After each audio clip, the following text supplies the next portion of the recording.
الذنوب إلا أنت. مع كلمات الله التامة التي لا يجاوزهن بر ولا فاجر، من شر ما خلق وذرأ وبرأ، من شر ما ينزل من السماء، ومن شر ما يعرج فيها، ومن شر ما ذرأ في الأرض، ومن شر ما يخرج منها، ومن شر فتن الليل والنهار، ومن شر طوارق الليل والنهار، إلا طارقا يطرق بخير يا رحمن. لا حول ولا قوة إلا بالله، لا حول ولا قوة إلا بالله، لا حول ولا قوة إلا بالله العلي العظيم. Alhamdulillah, syukur kepada Allah Ta'ala pada pagi yang mulia dan bahagia ini dapat sama-sama kita bertemu dan berada dalam rumah Allah Subhanahu Wa Ta'ala. Mudah-mudahan Allah Subhanahu Wa Ta'ala sentiasa merahmati, memberkati, meredai, memudahkan serta menunaikan segala hajat kita, sama ada hajat duniawi lebih-lebih hajat ukhrawi.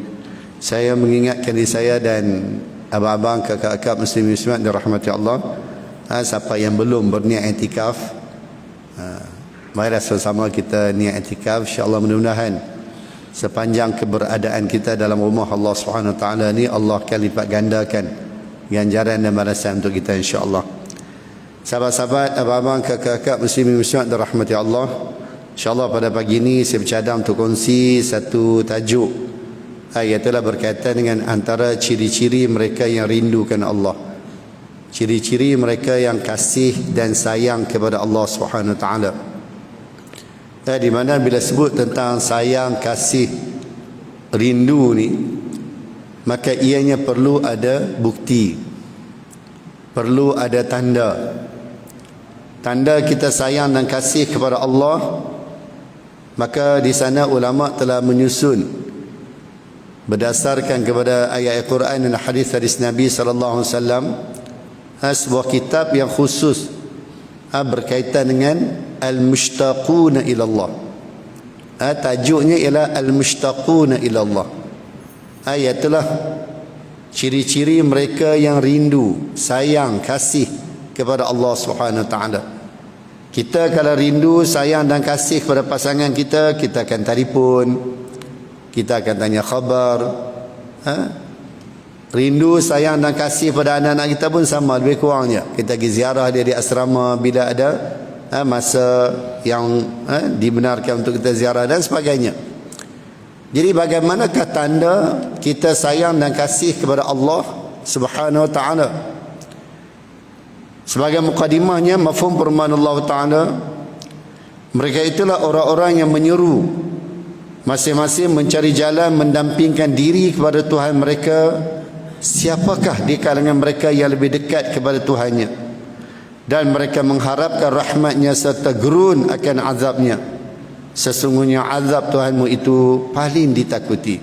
Surah Al-Isra ayat 57. Jadi dalam ayat ni Allah Subhanahu Wa Taala menyatakan bahawasanya perlu kita berusaha, berikhtiar, cari jalan bagaimana kita boleh dampingi Allah Subhanahu Wa Taala, bagaimana kita boleh dekatkan diri kita kepada Allah Subhanahu Wa Taala. Mengapa kita perlu dekatkan diri kita kepada Allah, dampingi Allah Subhanahu Wa Taala? Kerana Allah memiliki segala-galanya, Allah ada segala-galanya. Yang keduanya, kerana Allah bagi segala-galanya kepada kita, benda yang kita minta dan benda yang kita tak minta. Kalau kita tengok dalam kehidupan kita duniawi ni, kadang-kadang ada orang suka mendampingi orang yang ada jawatan, orang yang ada pangkat, orang yang ada kedudukan. Antara tujuannya ialah mungkin orang tu boleh memudahkan urusan dia suatu hari nanti. Pasal apa? Pasal dia kenal orang tu, orang tu pun kenal dia. Kita baik dengan bos kita, nak minta cuti mungkin mudah. Ini bos yang mempunyai kuasa yang terhad, memiliki benda yang terhad. Tapi Allah Subhanahu Wa Taala adalah merupakan Malikil Mulk, Tuhan bagi raja bagi segala raja, yang memiliki segala-galanya. Walillahi khazainus samawati wal ard. Milik Allah lah apa yang ada di langit, apa yang ada di bumi. Mana Allah Ta'ala memiliki segala-galanya, maka sudah pastilah kita perlu dampingi, dekatkan diri kita kepada Allah Subhanahu Wa Taala. Maka untuk dekatkan diri kita kepada Allah, kita kena cari jalan, cari wasilah. Ada orang dekatkan diri mereka kepada Allah dengan banyaknya semayang, dengan banyaknya berpuasa, dengan banyaknya bersedekah, berzikir, qiyamul lail, baca Quran dan sebagainya. Jadi ini benda yang perlu kita buat. Kalau kita dakwa, kata kita sayang, kasih, rindu pada Allah, tapi kita tak cari jalan bagaimana kita dapat mendampingi Allah Subhanahu Wa Taala, maka dakwaan kita tu, kata ulama, adalah sia-sia. Dakwaan yang tidak keluar daripada hati yang tulus ikhlas. Dan di antara tanda mereka yang cinta, rindu, sayang pada Allah Subhanahu Wa Taala, yang pertamanya kata ulama ialah mencintai Al-Quran. Sayang dan kasih kepada Al-Quran. Mencintai Al-Quran ni di antaranya kata ulama ialah dengan kita membaca Al-Quran, menghayati isi kandungan yang ada dalam Al-Quran, mentadarus Al-Quran, mengamalkan apa yang ada di dalam Al-Quran, dan menyebarkan risalah dakwah yang dituntut oleh Al-Quran untuk kita sebarkan, untuk kita kongsikan. Ini di antara tanda kita cintakan Al-Quran. Bukan tanda kita cinta sayang Al-Quran, balut-balut simpan di atas halang. Kalau dulu-dulu di kampung-kampung lah, orang tua-tua dulu rahimahumullah ta'ala, tanda sayang dan kasih pada Al-Quran, dia balut Al-Quran dengan kain pelikat, balut dengan kain batik, balut dengan selendang, lepas tu simpan di atas halang. Pasal apa? Kerana menghormati Al-Quran. Duduk situ je, tak turun-turun. Bila nak turun, bila ada orang mati baru Quran tu turun. Ini adalah di antara kefahaman yang agak kurang tepat berkaitan dengan sayang dan kasih kita atau cinta kita kepada Al-Quran. Kita tengok sini.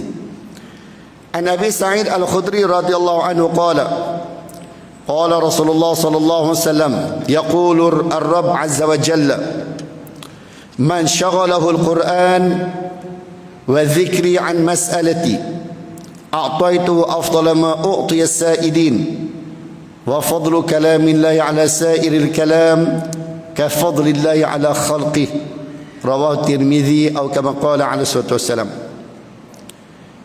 Abu Sa'id Al-Khudri radhiyallahu anhu berkata Rasulullah SAW bersabda, Rabb Azza wa Jalla berfirman. Ini hadis kursi namanya. Mana-mana hadis yang disebut firmanullah, kata Allah, nama hadis tu ialah hadis kursi.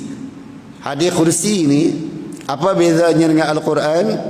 Al-Quran lafaz dan maknanya datang daripada Allah Subhanahu Wa Taala.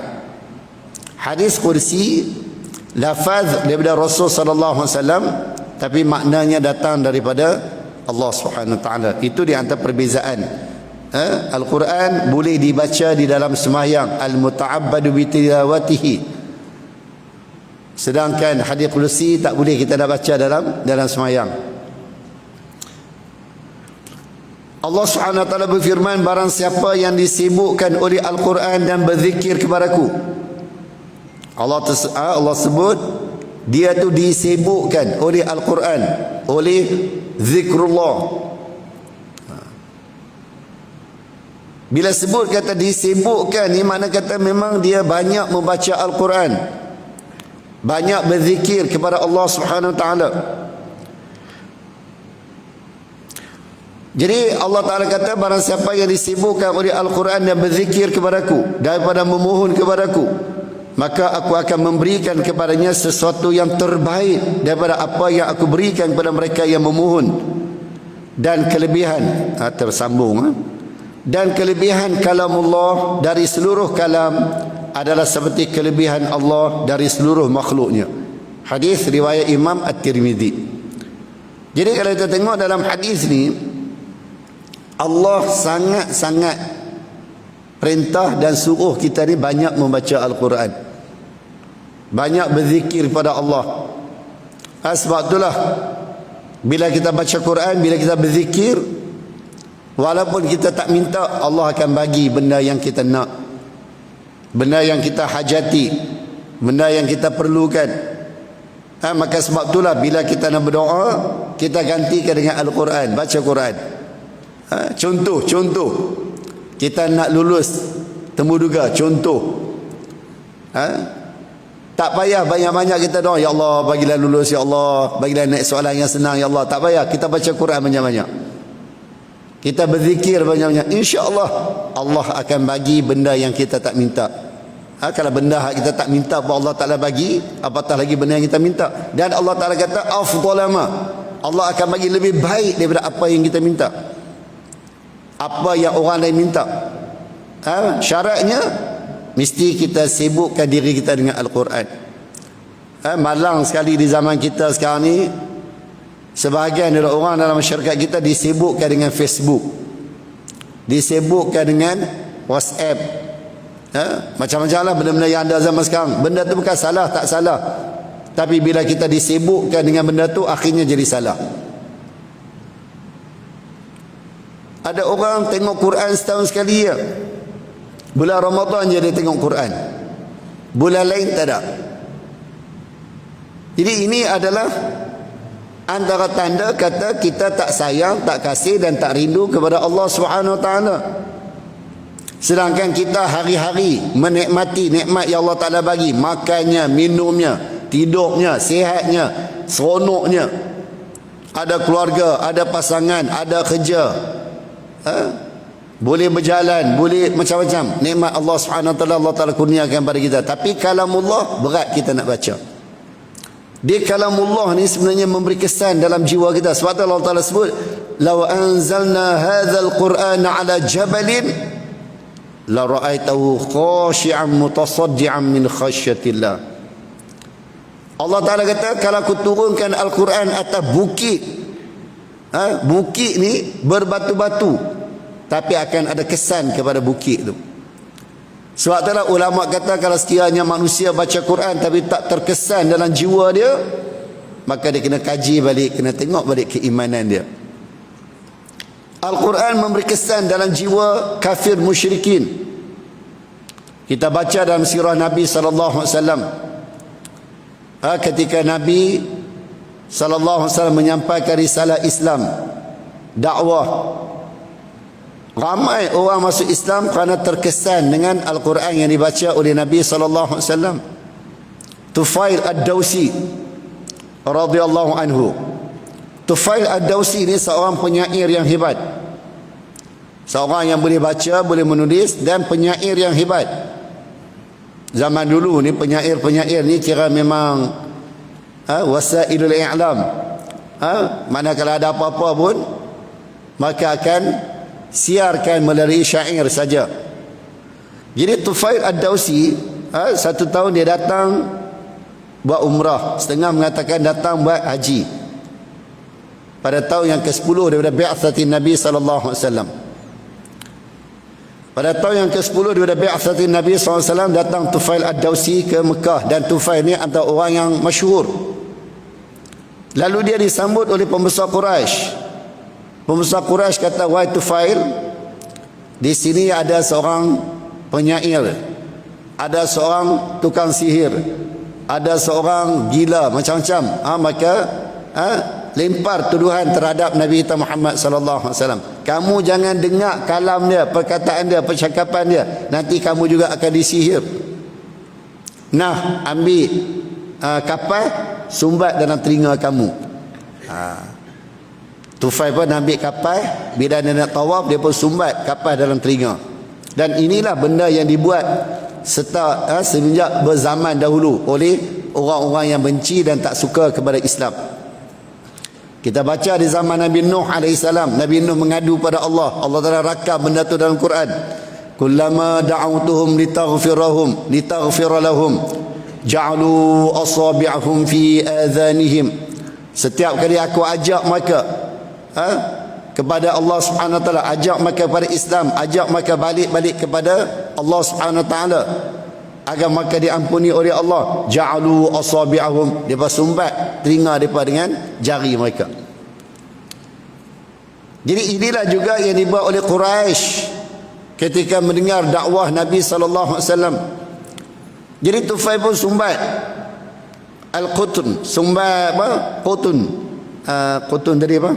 Kapas dalam telinga dia. Dia pun tawaf. Rasulullah dah baca Quran. Ya ayyuhal muddaththir qum fa'anzir wa rabbaka fakabbir wa thiyabaka fatahhir. Tufail ad-Dawsi tawaf.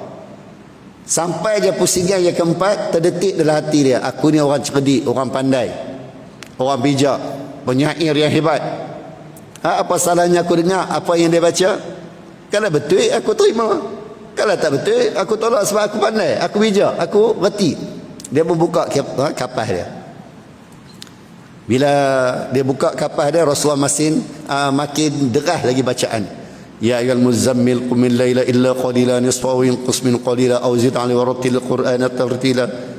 Akhirnya bila Tufail ad-Dawsi dengar bacaan Quran, terkesan dalam hati dia. Ini hebat, kalam ni kalam yang hebat. Bukan kalam yang biasa, bukan syair yang biasa. Selesai, dia pun dah selesai tawaf, Rasulullah pun dah selesai baca Quran, Rasulullah balik rumah. Tufail ad-Dawsi ikut Rasulullah balik ke rumah. Sampai di rumah Rasulullah, Tufail ketuk pintu. Nabi buka pintu, tengok Tufail ad-Dawsi dalam di depan rumah, depan pintu. Rasulullah tanya, kamu nak apa? Tufail ad-Dawsi kata, aku nak masuk Islam. Asyhadu an la ilaha illallah wa asyhadu anna Muhammadar Rasulullah. Terkesan dengan Al-Quran yang dibaca oleh Nabi sallallahu alaihi wasallam. Lalu Tufail ad-Dawsi minta, wahai Muhammad, ya Rasulullah, izinkan aku duduk di Mekah. Rasulullah kata, tak usah, hang nak balik, ajak kaum kamu masuk Islam. Hebat, Masya Allah. Kita bayang tak, baru mengucap syahadah. Mengucap syahadah, Rasulullah dah arahkan dia supaya balik kampung dia, ajak kaum dia masuk Islam. Kita ni dah umur 60 tahun, 70 tahun. Berapa orang masuk Islam di tangan kita? Ini benda yang kita kena muhasabah. Berapa orang yang datang semayang kerana kita? Berapa orang baca Quran kerana kita? Ini benda yang kita perlu muhasabah. Jadi bila Nabi SAW arahkan Tufail ad-Dawsi balik ke kampung halaman dia, ajak kaum dia masuk Islam, dia kata, ya Rasulullah, ij'al li alamah. Wahai Rasulullah, tolong jadikan untukku tanda, kata aku ni wakil daripada kamu. Maka Rasulullah berdoa pada Allah, Allah jadikan cahaya di dahi Tufail ad-Dawsi. Bila dahi Tufail ad-Dawsi bercahaya macam spotlight tu, Tufail kata, ya Rasulullah, jangan letak di dahi, malu kata. Boleh pindah tak? Rasulullah tanya, nak pindah ke mana? Pindah ke tongkatku. Lalu Nabi berdoa pada Allah dan Allah telah pindah cahaya daripada dahi Tufail ad-Dawsi ke tongkat dia. Dia pun balik. Setiap kali dia angkat tongkat dia, akan bercahaya di sekeliling tempat itu. Sampailah dia di kampung dia. Ya qaum aslimu, wahai kaumku, masuklah Islam. Yang menyahut suruhan dia hanya 4 orang je, kata ulama, pada tahun yang pertama. Setahun dia berdakwah, 4 orang je masuk Islam, kata ulama.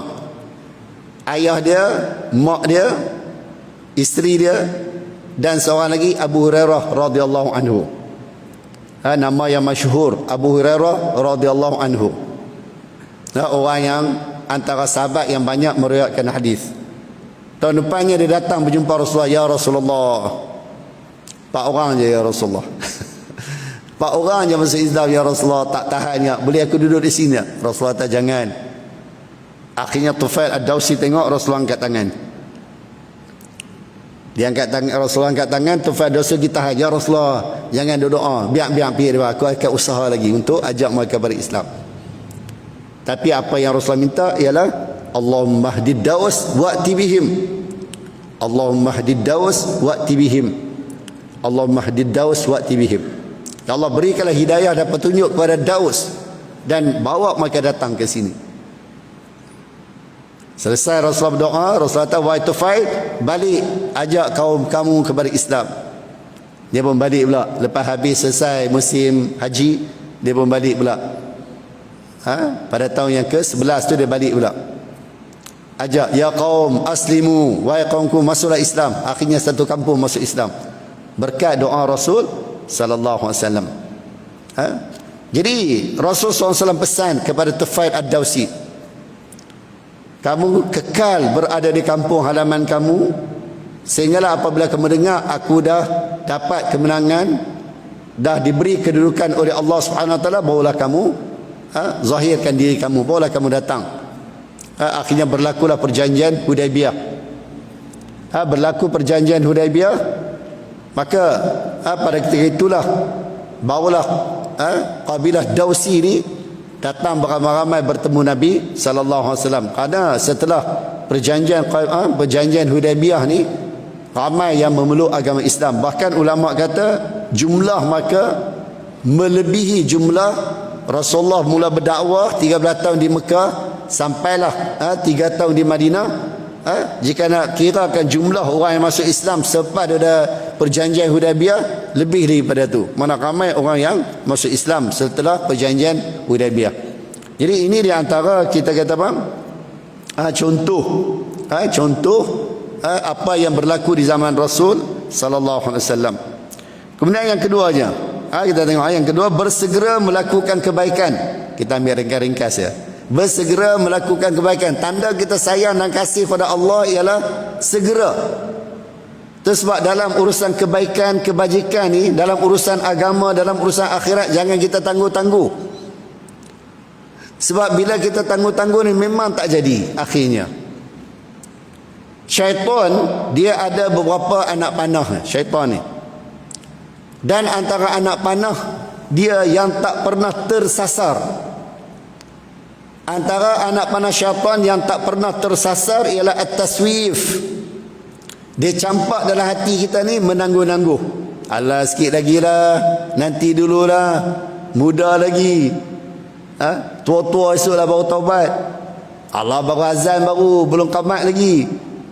Baru qamat baru, imam belum naik lagi. Baru rakaat pertama baru, belum kedua lagi. At-taswif. Ini di antara anak panah syaitan yang jarang-jarang tersasar. Hatta kalau kita baca dalam sirah Nabi SAW, sahabat-sahabat pun ada yang terkena anak panah ni. Kalau kita baca kisah peperangan Tabuk, kisah peperangan Tabuk, 3 orang sahabat yang Allah SWT lambat turun pengampunan untuk mereka. Maka datang berjumpa Nabi SAW dan nyatakan, ya Rasulullah, kami tak pergi perang. Rasulullah tanya pasal apa? Tak ada alasan yang munasabah, semata-mata menangguh-nangguh. Rasulullah kata, kamu 3 orang ni nanti dulu. Orang lain semua Rasulullah maafkan, semua Rasulullah maafkan. Tapi mereka 3 orang ni Rasulullah tangguh dulu. Tunggu apa wahyu yang akan datang daripada Allah Subhanahu Wa Taala. Berlalu hampir 50 hari barulah turun ayat Quran wa ala thalathatil ladzina khulifu dalam surah At-Taubah tu. Allah Ta'ala turunkan ayat Quran menyatakan bahawa Allah Ta'ala telah ampuni dosa-dosa mereka. Masya Allah. Apa puncanya? At-tamadi atau at-tamada, menangguh-nangguh. Tak apalah, sikit lagi lah, nanti dululah. Ka'ab bin Malik, Imam Nawawi rahimahullah ta'ala bawa kisah ni dalam Riyadhus Salihin. Siapa yang ada kitab Riyadhus Salihin, balik buka dalam bab taubat. Imam Nawawi bawa hadis ni yang diceritakan oleh Ka'ab bin Malik, bagaimana dia lalui masa tersebut sebelum dia pergi sebelum Rasulullah SAW bergerak ke Tabuk. Setelah Rasulullah kembali, bagaimana dia lalui perjalanan dan kehidupan dia itu. Boleh baca dalam kitab Riyadhus Salihin bab taubat. InsyaAllah saya rasa ramai yang ada kitab tu. Riyadhus Salihin, bab taubat, bab awal-awal ya, bukan bab belakang dah, bab awal-awal je. Jadi akhirnya turun ayat Quran. Jadi nak cerita bahawasanya penyakit atau anak panah taswif ni bukan kata kita-kita aja kena. Orang yang hebat pun boleh kena anak panah tersebut. Masya Allah. Maka sebab itulah bersegeralah kita melakukan kebaikan bila ada peluang untuk kita buat baik. Itu sebab bila kita niat nak buat baik, buat terus.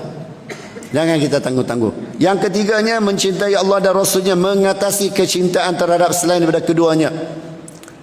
Sayang dan kasih pada Allah dan Rasul mengatasi sayang dan kasih kita pada benda yang lain. Sayyidina Umar radhiyallahu anhu suatu hari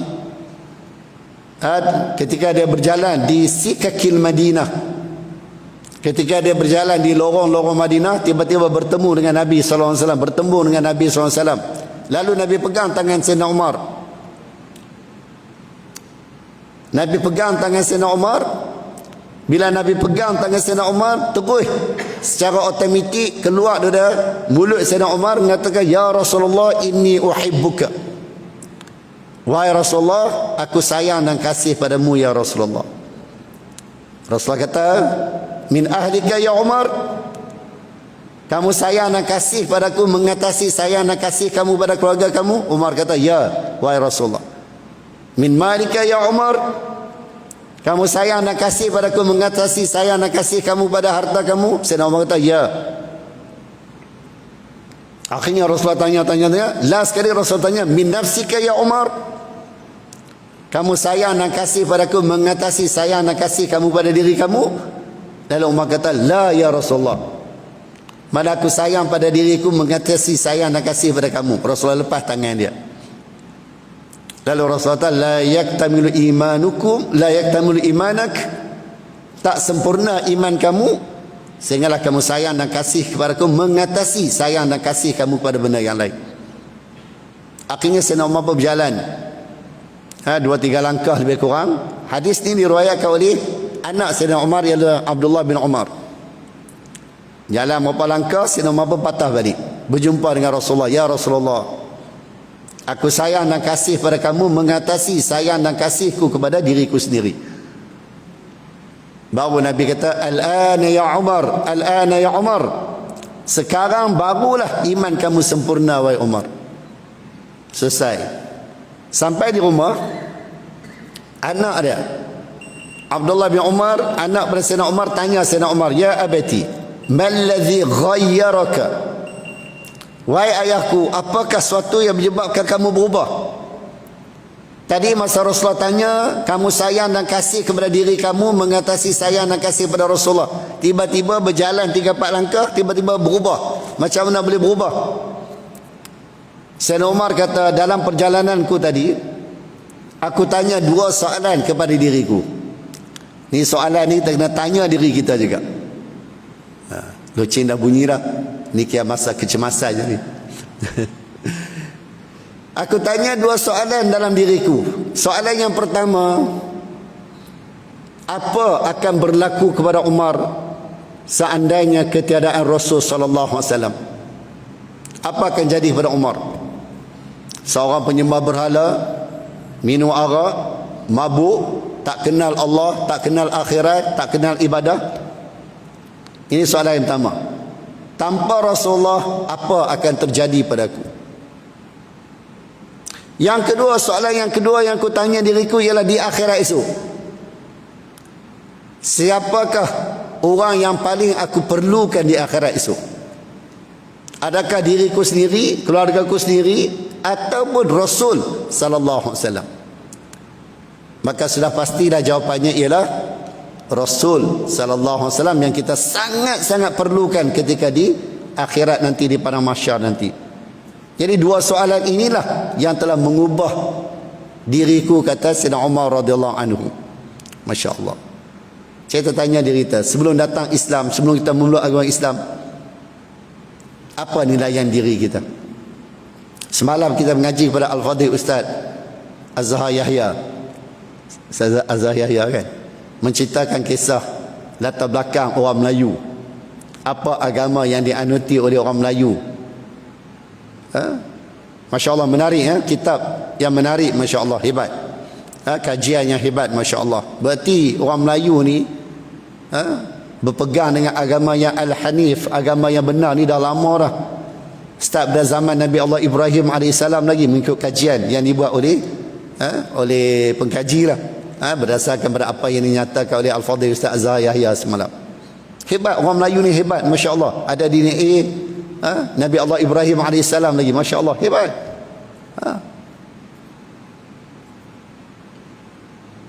Mana cerita bayang tengok. Kalau kita kata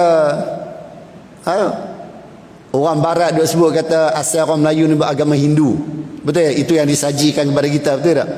Cerita bayang, terbayang Hindu macam mana kehidupan mereka. Minum air kencing lembu, sembah lembu, sembah batu, calik lidai, mabuk. Cerita bayang tengok. Bila datang Islam, kita memeluk agama Islam, kita dimuliakan oleh Allah Subhanahu Wa Taala, kita menjadi orang yang pembersih. Cuba tengok Tok Sami mereka. Bukan kita nak hina ni, nak cerita sebagai orang apa? Sebagai contoh bagaimana Islam telah memuliakan kita. Islam telah mengangkat darjat dan kedudukan wanita. Tidak ada agama di atas muka bumi ni yang mengangkat darjat dan kedudukan wanita. Tak ada. Setelah datang Islam, wanita dimuliakan, sehingga Rasulullah meletakkan wanita ni sebagai tiang negara. Mana tiang negara ni benda yang Masya Allah hebat. An-nisa' imadul bilad, idza salahat salahatul bilad, wa idza fasadat fasadatul bilad, atau kama qala Rasulullah SAW. Wanita ni sebagai tiang negara. Kalau mereka tu baik, maka negara tu akan jadi baik. Tengoklah mana-mana negara yang runtuh dan rosak. Pasal apa? Rosaknya wanita. Dan bila wanita tu baik, maka akan jadi baiklah negara tersebut. Bila wanita rosak, maka akan rosaklah negara. Pasal apa? Pasal di tangan mereka lah, mereka mendidik generasi yang akan datang. Kalau mereka didik generasi yang akan datang dengan didikan yang tak betul, akhirnya rosak negara. Hebat, Islam mengangkat darjat dan kedudukan wanita. Tapi malangnya kadang-kadang kita dimomok-momokkan, kita disajikan dengan kebebasan yang tanpa had, benda-benda yang merapu-merapu ni. Akhirnya rosak negara kita. Panjang ni ringkas je. Okey, itu cerita dia. Mestilah kita sayang dan kasih kepada Allah dan Rasul mengatasi sayang dan kasih kita kepada yang lain. Yang seterusnya kita ringkas ya. Suka mendampingi orang soleh dan bertakwa. Ini perlu ada dalam diri kita. Kerana Nabi SAW ni dah wafat. Nabi akhir zaman dah tak ada. Yang akan menguruskan umat, kata Nabi SAW, ialah para ulama, orang yang soleh, orang yang bertakwa. Dulu Bani Israel mereka diuruskan oleh para nabi. Kanas Banu Israel tasusuhumul anbiya. Kullama halaka nabiyyun khalafa ba'dahu nabi. Atau kama qala Rasulullah SAW. Bani Israel mereka dipimpin oleh para nabi. Mati seorang nabi, ganti seorang nabi. Mati ganti. Dan Nabi kata, wa ana khatamul anbiya wa la nabiyya ba'di. Aku adalah nabi yang terakhir. Yang akan menguruskan umat Nabi Muhammad SAW ialah para ulama. Ulama yang bertakwa, ulama yang soleh, ulama yang rabbani, yang boleh memimpin dan menguruskan umat Nabi Muhammad SAW, yang dapat menyelamatkan mereka di dunia dan di akhirat. Dan yang terakhirnya, kita mesti merasa bangga kerana kita menjadi seorang Muslim. Ini tanda sayang, cinta dan kasih kita pada Allah Subhanahu Wa Taala. Kita mesti rasa bangga, seronok. Semalam bila dengar Al-Fadhil Ustaz Azhar Yahya kata pula kita keturunan Nabi Ibrahim AS, Masya Allah. Bukan sekadar kita orang Islam, kita adalah keturunan Nabi Allah Ibrahim AS, Masya Allah. 27% DNA yang ada dalam orang Melayu dikatakan daripada Nabi Allah Ibrahim AS, berdasarkan kajian. Tak rasa bangga ke kita? Tak rasa seronokkah kita? Dalam daripada keturunan Nabi Ibrahim AS, kemudian kita adalah orang yang memeluk agama Islam. Maka sebab itulah perasaan ini perlu ada dalam diri kita. Bangga, bertua, seronok kerana kita dipilih menjadi seorang Muslim. Kalau tidak, na'udzubillah min dzalik. Maka sebab itulah benda-benda macam ni kita kena tanamkan juga dalam hati anak-anak kita, cucu-cucu kita. Sebab kadang-kadang kita tengok generasi muda-mudi sekarang ni hampir-hampir tak ada contoh yang mereka boleh ikuti. Bahkan kadang-kadang mereka jadikan artis-artis, penyanyi-penyanyi, pelakon-pelakon Korea lah, apa kebala lah, sebagai contoh, sebagai jadi kita kena letak dalam diri mereka, suruh pergi mengaji, pergi belajar, hayati isi kandungan Al-Quran, dekati dan pingi para ulama. InsyaAllah mudah-mudahan kita akan selamat di dunia dan akhirat. Sahabat-sahabat yang rahmati Allah, minta maaf banyak kerana agak panjang sikit pagi ni. InsyaAllah mudah-mudahan ia yang memberi manfaat kepada kita di dunia dan akhirat. Dan kalau siapa-siapa yang nak risalah lagi masih ada, boleh ambil insyaAllah, boleh kongsi-kongsi dengan kawan-kawan. Wallahualam. Bismillahirrahmanirrahim. Alhamdulillahirabbil alamin wassalatu wassalamu ala asyrafil anbiya'i wal mursalin wa ala alihi wa sahbihi ajma'in. Allahumma inna 'abiduk banu 'abidik banu ima'ik nawasina biyadik madin fina hukmuk 'adlun fina qada'uk. Nas'aluka bi kulli ismin walak sammaita bihi nafsaka wa anzalta fi kitabik aw 'allamtahu ahadan min khalqika bista'tharta bihi fi 'ilmi ghaibi indak an taj'ala al-Qur'ana al-'azima rabi'a qulubina ونور صدورنا وجلاء أحزاننا وذهاب همومنا يا حي يا قيوم يا حي يا قيوم يا حي يا قيوم يا ذا الجلال والإكرام. وصلى الله على سيدنا محمد وعلى آله وصحبه أجمعين والحمد لله رب العالمين. تقبل الله منكم. سبحانك اللهم وبحمدك أشهد أن لا إله إلا أنت أستغفرك وأتوب إليك. بسم الله الرحمن الرحيم. والعصر إن الإنسان لفي خسر إلا الذين آمنوا وعملوا الصالحات وتواصوا بالحق وتواصوا بالصبر. السلام عليكم ورحمة الله وبركاته.